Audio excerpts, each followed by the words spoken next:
They call her the luckiest child in America. Born into one of the richest dynasties the world had ever known, her name was worth millions before she could even spell it. While other children learned how to ride bicycles, she learned how to sit silently in courtrooms as adults fought over her like property. This is the story of Gloria Vanderbilt, a girl who owned everything, except her own life. At the age of 10, Gloria became the center of a national obsession. Newspapers printed her face on front pages. Lawyers argued over her future under crystal chandeliers. Judges decided who would control her fortune, her body, her upbringing, and all the while, she sat quietly, perfectly dressed, painfully composed, a child trained not to cry in public. America watched, fascinated, not because they cared about her happiness, but because she was rich. Her childhood was not stolen in an alley or a war zone. It was taken in broad daylight, inside marble courtrooms, under the approval of society. Every adult around her claimed to love her. Every one of them needed something from her: money, status, control. By the time the trial ended, a verdict was reached. But something else had been lost forever. Gloria would never again belong to herself. Decades later, the world would know her as a fashion icon, a designer, a socialite, a woman who reinvented herself and built an empire from her own name. They would speak of success, of resilience, of elegance, but very few asked a more uncomfortable question. What happens to a child when her innocence becomes public entertainment? What happens when love is conditional, protection is transactional, and silence is the price of survival? This is not a story about losing money. This is a story about losing childhood. And once that is gone, no fortune in the world can buy it back. Gloria was born into a name that carried the weight of American capitalism itself. The Vanderbilt dynasty was not simply wealthy, it was foundational. Railroads, shipping, real estate, and industrial expansion had turned the family into a symbol of old money power long before Gloria took her first breath. By the time she was born in 1924, the Vanderbilt fortune had already entered mythology. From the outside, her life began in privilege, so extreme it bordered on fantasy. Mansions, servants, private tutors, a surname that opened every door.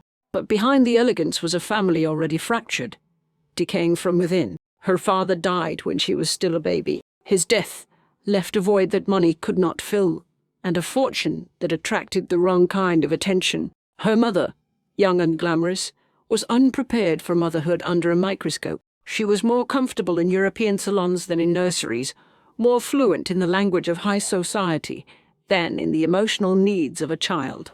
As a result, Gloria grew up surrounded by adults, but deeply alone. The adults in her life did not see a fragile child still forming her sense of self. They saw an inheritance, a future fortune, a legal responsibility that came with power and prestige. Her upbringing became less about care and more about control. The social world she was born into prized appearances above all else. Emotions were considered weaknesses. Vulnerability was embarrassing. Children were expected to behave like miniature adults, especially when wealth was involved. Gloria learned this lesson early. Silence was rewarded. Obedience was praised. Tears were discouraged.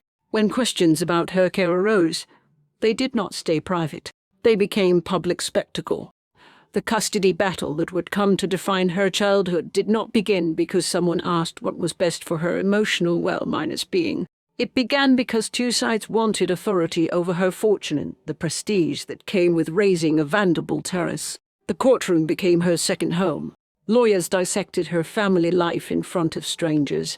Newspapers printed intimate details of her upbringing. Strangers debated her future over breakfast tables across America. She was still a child, but her life was no longer her own. Psychologists later noted how formative years shape a person's relationship with trust, intimacy, and self-worth. Gloria's formative years were shaped not by safety, but by surveillance.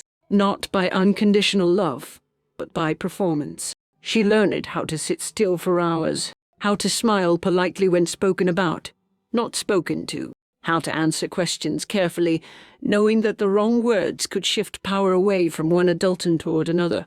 This was not abuse, in the traditional sense. There were no bruises to photograph, no screams to record. It was something far more insidious. A childhood slowly drained of agency, one legal document at a time.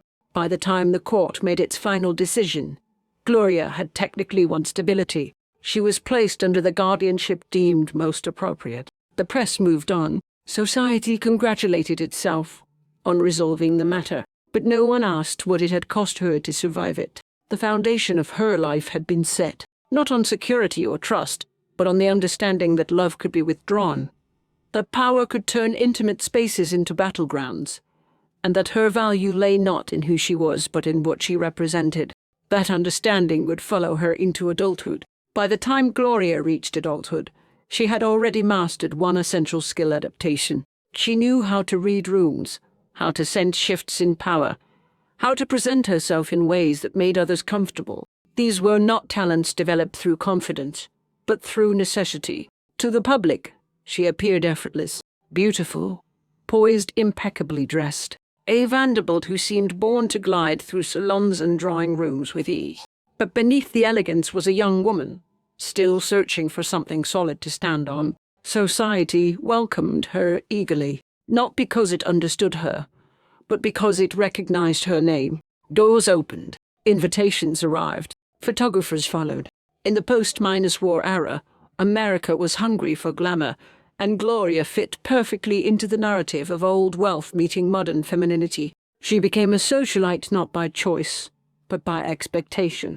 Her presence at elite gatherings was symbolic. She represented continuity, tradition, the illusion that old money still held moral authority in a rapidly changing world. Men, in particular, were drawn to her. Some admired her beauty. Others coveted her lineage. Many saw her as an extension of the Vanderbilt legacy, rather than an individual with her own ambitions. Relationships formed quickly, intensely, and often collapsed just as fast. Gloria mistook attention for affection, approval for love. Marriage for her was not merely romantic, it was aspirational. Each union carried the unspoken hope that this time, stability would follow, that intimacy might finally feel safe, that partnership could replace the fractured sense of family she had never known. Instead, each marriage revealed the same pattern: power imbalances, emotional distance, expectations she could not fulfill without erasing parts of herself. The world surrounding her did not protect her from loneliness, it amplified it. Yet outwardly, her life appeared successful. She traveled, she hosted, she moved seamlessly among artists, intellectuals, and elites.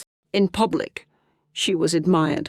In private, she struggled with identity. Who was she without the Vanderbilt name? That question haunted her. Unlike many heirs, Gloria did not want to merely preserve inherited wealth. She wanted to create something of her own. This desire marked a turning point. For the first time, she pursued work not because it was expected, but because it offered agency. Fashion became her medium. Design became her language. When she entered the world of ready-to-minus wear clothing, particularly denim, the move was met with skepticism. Old money did not traditionally involve itself in mass-market production. Jeans were utilitarian, common, unrefined. For a Vanderbilt, it was almost scandalous. But Gloria understood something others did not. She understood transformation, reinvention, the power of reclaiming one's image. Her brand succeeded because it spoke to women who wanted to feel elegant without being confined. Her name, once locked in courtrooms and gossip columns, now appeared on clothing tags worn by millions. For the first time, her wealth was not merely inherited, it was earned. The public celebrated her comeback. Media framed her as resilient, independent, a woman who had turned privilege into productivity. Yet the illusion of power remained. Financial success did not heal emotional wounds. Creative control did not erase the deep-seated fear of abandonment. Fame did not replace safety. The same instincts that once helped her survive childhood now kept her emotionally guarded. She trusted cautiously, loved carefully, gave generously, but often without boundaries. From the outside, Gloria had everything a woman could want: recognition, success, autonomy. But internally, she remained tethered to the early lesson that power could disappear without warning. Her rise was real. Her accomplishments were undeniable. But they were built on unstable ground. The question was never whether she could succeed. It was whether success could protect her from the past. Success brought Gloria visibility, but it also brought pressure. The same public that once watched her as a child now consumed her as an adult, eager to admire her reinvention while quietly expecting her to fail. Reinvention, after all, is tolerated only when it remains elegant.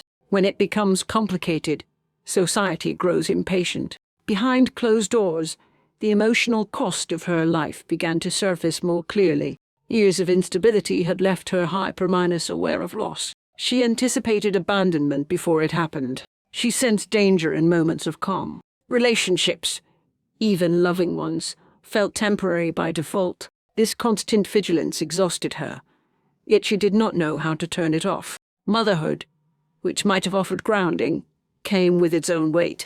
Loving her children deeply, she was nonetheless haunted by the fear that she might repeat the mistakes of the adults who raised her. She wanted to protect, but did not always know how. She wanted closeness, but struggled with emotional boundaries. The most devastating rupture came not from the public, but from within her own family. As her son grew older, the fragile equilibrium of her life began to fracture. Their relationship, once defined by affection and dependence, slowly became strained. He carried his own burdens, his own demons, shaped by expectations, pressure, and internal struggles that neither wealth nor status could resolve. The home, which should have been a refuge, became a space of tension. Arguments replaced conversations. Silence replaced understanding. Gloria found herself once again in a familiar position, loving someone deeply, yet feeling powerless to help them heal. Emotionally, she oscillated between guilt and denial. She questioned her choices as a mother. She revisited her past endlessly, searching for the moment when things had begun to slip beyond her control. The same self-minus blame that haunted her childhood resurfaced with renewed intensity. Publicly, nothing seemed wrong. Appearances were maintained. Schedules were kept. Success continued. But privately, anxiety tightened its grip. Depression lingered at the edges of her days. The sense of safety she had spent a lifetime chasing remained elusive. There were warning signs. Friends noticed her withdrawal. Conversations became shorter, more guarded. Her world narrowed, focusing increasingly on managing crises rather than nurturing joy. Yet, as so often happens with emotional decline, the signs were easy to dismiss until it was too late. Society had taught her to endure quietly, to remain composed, to handle pain without spectacle. So she did. The cracks widened slowly, almost invisibly. There was no single moment of collapse. Instead, there was a gradual erosion of stability, shaped by unresolved trauma, strained relationships, and the relentless weight of unspoken fear. By the time those around her realized the depth of the fracture, the forces pulling her life apart had already gained momentum. What followed would not be a quiet unraveling. It would be sudden, violent, and irreversible.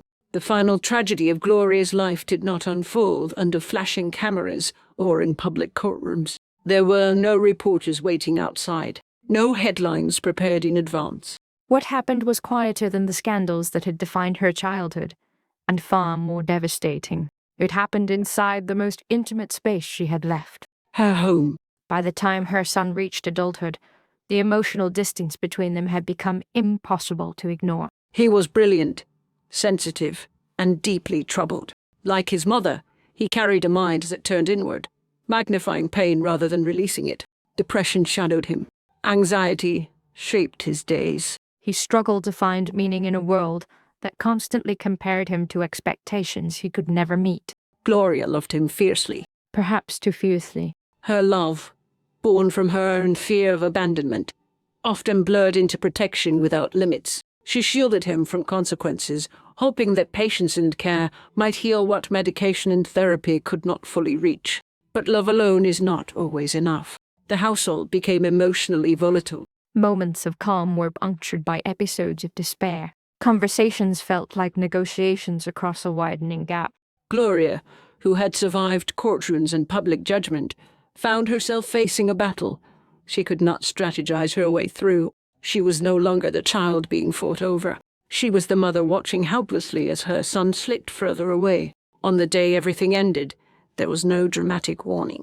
No final argument overheard by witnesses. No written explanation left behind.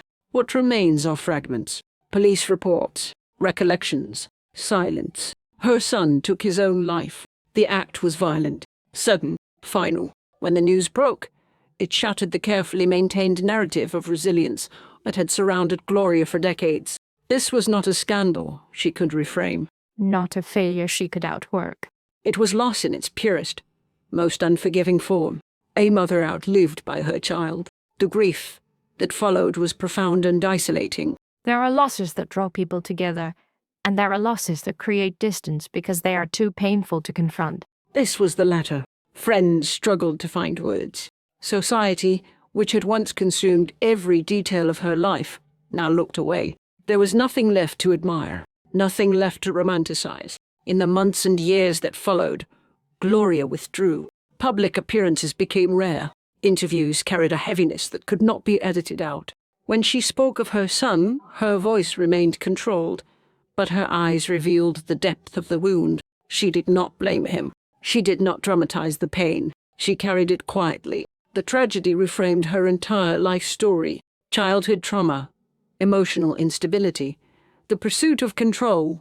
Through success, all of it converged into a single, unbearable truth. The damage inflicted early does not disappear. It transforms. It echoes. It finds new forms. Gloria had survived being treated as property. She had survived public judgment. She had survived failed marriages and professional pressure. But this was different. This was the moment when survival itself became a question. She lived on, but something fundamental changed. The world that had once demanded her composure now received her silence. The woman who had built an empire on reinvention no longer needed to prove anything. There was nothing left to win. After the tragedy, Gloria's life entered a long, quiet aftermath. There was no redemption or quitting on the other side. No triumphant reinvention left to perform. The energy that had once driven her to adapt, to build, to survive, slowly gave way to reflection and restraint. Grief reshaped her world. She continued to live, but not in the way the public had once expected of her. The spotlight that had followed her since childhood finally dimmed. Not because she demanded privacy, but because the story no longer offered spectacle. Society prefers its tragedies distant and resolved. Ongoing pain makes people uncomfortable. In this silence, her legacy began to settle into something more complex than success or failure.